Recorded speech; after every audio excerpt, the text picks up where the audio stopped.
Hello and welcome to Photography 2. Please review this lecture after reading Chapter 1, Photography in Understanding Movies. Use the film grammar sheet in the Week 2 module to aid in the note-taking process. We'll begin this lecture with journal writing assignment number 2. Did Sunset Boulevard reinforce or exceed your expectations of a black and white film? Let's remind ourselves of last week's assigned film. Sunset Boulevard, 1950, directed by Billy Wilder, William Holden, starring as Joe Gillis, and Gloria Swanson as the unforgettable Norma Desmond. Sunset Boulevard in 1989, the Library of Congress selected it as one of the 25 landmark films of all time. In 1998, the American Film Institute voted it the 12th greatest film in its list of top 100 movies, and in 2007, the AFI rated it the 16th greatest film of all time. We'll continue to explore the role of the cinematographer.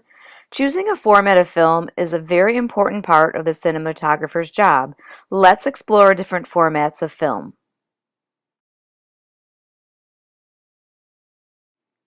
Each format of film comes with its list of pros and cons, starting with IMAX. Pros: high resolution, meaning great clarity and detail. Pros: can be projected on large screens without losing clarity and sharpness. Cons: very expensive. Films with limited budgets can't afford IMAX. Another con: equipment tends to be really heavy and less portable than smaller formats of film.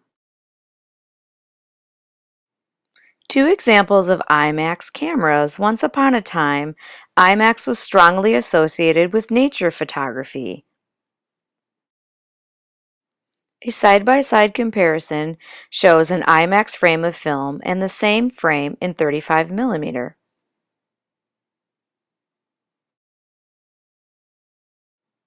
.35 millimeter is still the most popular choice of feature films, movies made for theatrical release.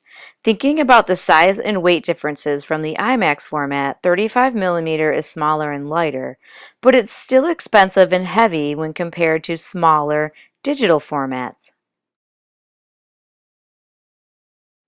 16 millimeter, the choice of independent filmmakers on a limited budget. Spike Lee shot his first feature film, She's Gotta Have It, on 16 millimeter. The small light cameras enable movement and shooting without heavy equipment. While less expensive than IMAX and 35 millimeter, 16 millimeter lacks the resolution of larger formats. Super 8. Many of you may not be old enough to remember Super 8.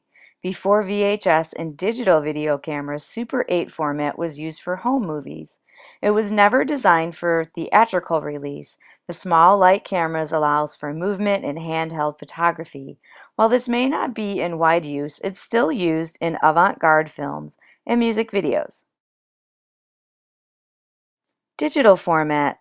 A list of pros. They're less light sensitive than film cameras. They're smaller, lighter, and can work faster than most formats of films. The cons: affordable digital format lacks film's resolution and doesn't have the same look as film. For those of you interested in technology, I recommend the documentary Side by Side. This documentary compares and contrasts the differences between film and digital filmmaking. Students are encouraged to watch this film on Netflix. Moving on, let's cover focal length. A lens choice is a very important part of a cinematographer's job. From Chapter 1, we'll cover three types of lenses: a normal or 50 millimeter lens, a wide-angle lens, smaller than 50 millimeter, and a telephoto lens, larger than 50 millimeter. Each lens has its own characteristic effect on the image. A 50 millimeter or normal lens has the following properties. It produces a minimum amount of distortion. It's similar to how the human eye would perceive a scene and is used in the style of realism in documentary filmmaking often. Wide-angle lens has the following properties. It creates a deep depth of field and preserves sharpness in all distances of the frame. It creates a wide field of view, meaning more peripheral information on the sides of the frame. It creates a three-dimensional look, and it exaggerates the distance between objects and subjects within the frame. Movement towards or away from the camera is exaggerated with a wide-angle lens. A wide-angle lens creates a deep depth of field. Spend some time looking at and comparing and contrasting these two frames of films, the wide-angle lens on the left and the telephoto lens on the right. Pay attention to the deep depth of field, how much information is clear, sharp, and in focus.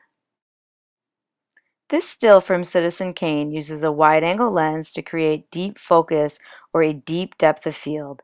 Important information is visible in the foreground, middle ground, and background. Telephoto lens properties. Shallow depth of field, sharpness in only one plane of focus. A flattened image, more two-dimensional look. Movement towards or away from the camera is less apparent, and a narrow field of view, meaning less peripheral information on the sides of the frame. Both still pictures are composed with the telephoto lens. The shallow depth of field creates a single plane of focus. Above, in the still from Jackie Brown, the location is unknown due to the shallow focus. Below, in the still from The Aviator, the eye is drawn to the subjects in the center of the frame in the middle ground. Telephoto lens helps to isolate important subjects within the frame. Compare and contrast the differences. In each image, the woman is standing in the same place. Notice how the wide angle and telephoto lenses impact the image. Look at the objects and subjects in the foreground, midground, and background.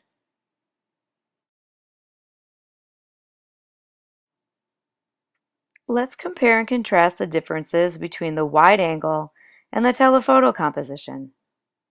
The wide angle still creates a deep depth of field.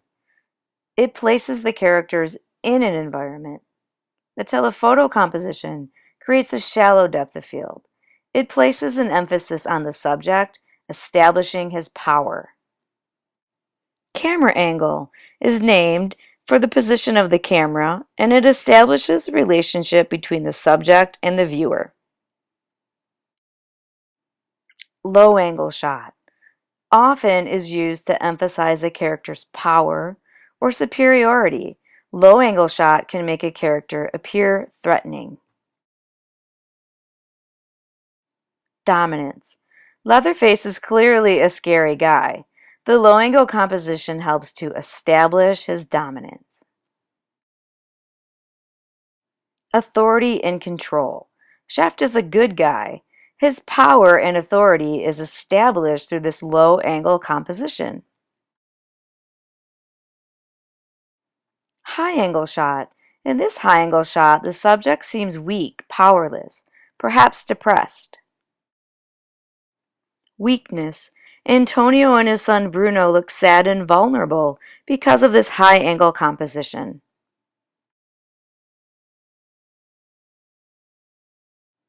Eye level shot is neutral. It establishes no visual superiority or inferiority.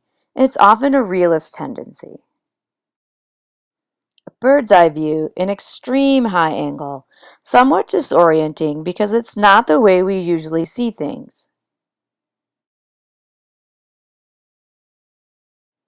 Bird's eye views are often a formalist tendency, like in this fantasy sequence of Angela from American Beauty. Oblique or canted angle shot. Image appears less than stable, off balance, might suggest a state of fluctuation. Camera movement. Understanding movies covers camera movement in Chapter 3. We'll cover conventional camera movements here.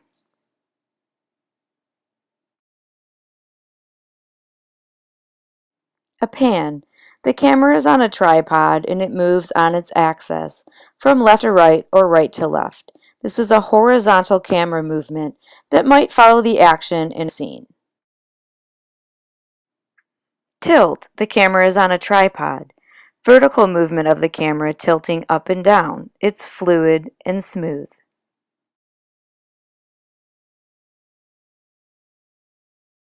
Dolly shot. Filmed from a moving cart or vehicle. The camera movement is fluid and smooth. Dolly shot is sometimes called a tracking or a trucking shot.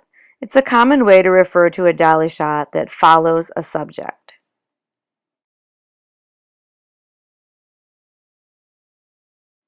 Crane shot.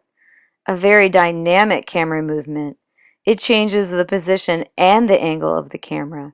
Crane shots allow the camera to move up, down, backwards, and forward. Zoom shot. The position of the camera does not change.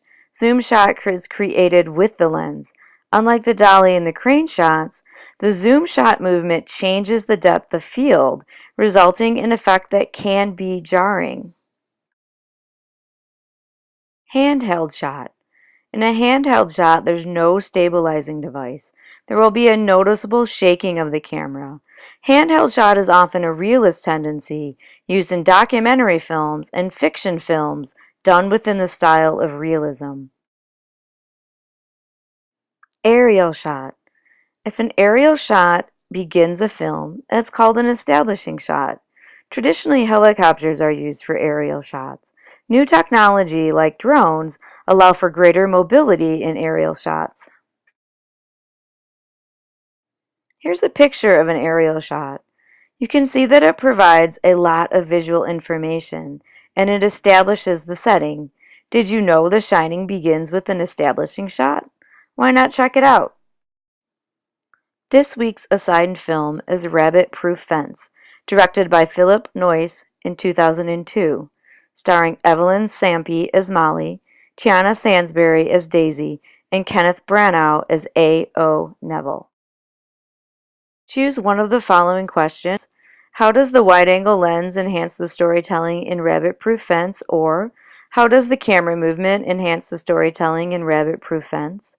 Use specific examples and the film grammar when writing your response. There's a presentation in the Week 3 module that aids in the process of writing this response paper. Please make sure to view it before uploading your response paper.